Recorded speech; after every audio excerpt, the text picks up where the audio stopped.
स्थानिक स्वराज्य संस्था निवडणुकांची घोषणा होण्याची शक्यता आहे। राज्य निवडणूक आयोग आज पत्रकार परिषद घेते। आज किंवा उद्या पत्रकार परिषद घेणार अशी बातमी साम टीव्हीने दाखवली होती। अपडेट्स घेऊयात आमचे प्रतिनिधी सूरज मसूरकर यांच्याकडून। सूरज, काय अपडेट्स आहेत? कधी पत्रकार परिषद घेते निवडणूक आयोग?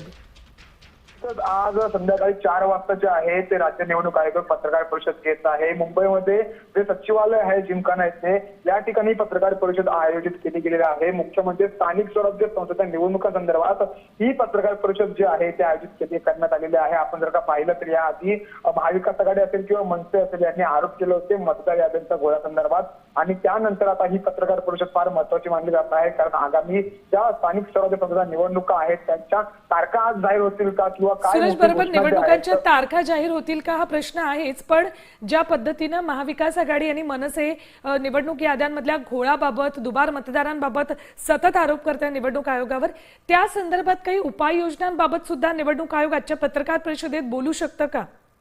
निश्चितपणे ज्या प्रकारे आरोप झाले होते की मतदार याद्यांमध्ये घोळ आहे, दुबार मतदार झालेले आहेत, त्यानंतर वारंवार भेटीगाठी झाल्या होत्या। आज देखील महाविकास आघाडीचे शिष्टमंडळ आणि मनसेचे नेते जे आहेत ते निवडणूक आयुक्तांना भेटणार आहेत आणि त्यानंतर ही पत्रकार परिषद असणार आहे। त्यामुळे तारखा तर महत्वाचा आहेच, मात्र मतदार याद्यांमध्ये जो घोळ झालेला होता त्यावरती काही उपाययोजना करता येतील का या संदर्भात देखील आजच्या या पत्रकार परिषदेमध्ये घोषणा होण्याची शक्यता आहे। मात्र हे पाहणं महत्वाचं आहे की या दोन्ही म्हणजे तारखा असतील किंवा मग मतदार याद्यांमधला घोळ असेल, या दोन्ही गोष्टींवरती नेमकं आज या पत्रकार परिषदेमध्ये काय घोषणा होऊ शकते हे आता याच्याकडे सगळ्यांचं लक्ष लागलेलं आहे। सूरज, दुसरा एक मुद्दा, 3 टप्प्यामध्ये निवडणुका होतील असं आपण सुरुवातीपासून सांगतोय, तशीच काहीशी शक्यता दिसते का? काय एकंदरीत कशा पद्धतीने निवडणूक आयोग निवडणुकांचा कार्यक्रम जाहीर करू शकतं?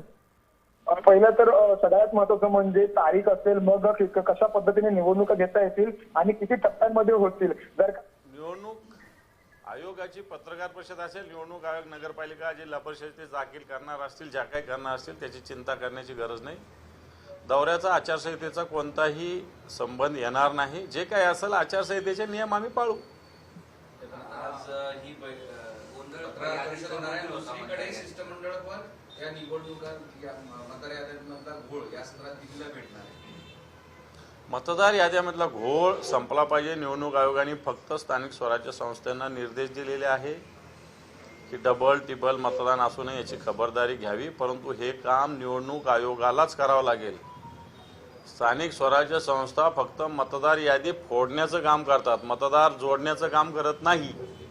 हे काम निवडणूक आयोगाचं आहे। समजा महानगरपालिकेचे वॉर्ड आहे किंवा जिल्हा परिषदेचे गट आहे, नगरपालिकेचे वॉर्ड, हे फक्त ज्या सीमांकन झालेले आहे त्याच्या पद्धतीनं यादी फोडणं एवढंच काम स्थानिक स्वराज्य संस्था करेल, परंतु मतदार यादीतलं नाव डबल टिबल हे काम निवडणूक आयोगाला करावं लागेल। निवडणूक आयोग आपली जबाबदारी झटकतंय असं वाटतं।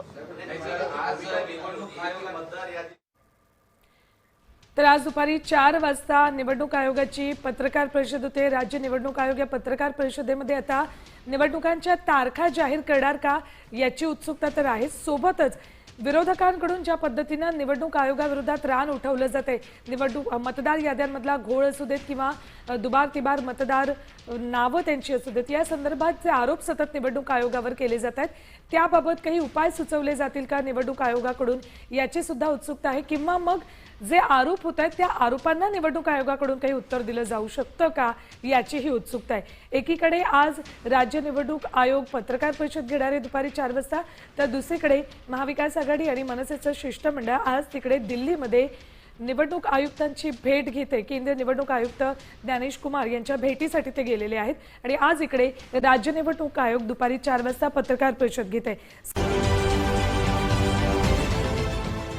देश विदेशातील प्रत्येक घडामोडींचे लाईव्ह अपडेट मिळवण्यासाठी आता साम टीव्हीच्या सर्व सोशल मीडिया प्लॅटफॉर्मला लाईक, फॉलो आणि सबस्क्राईब करा।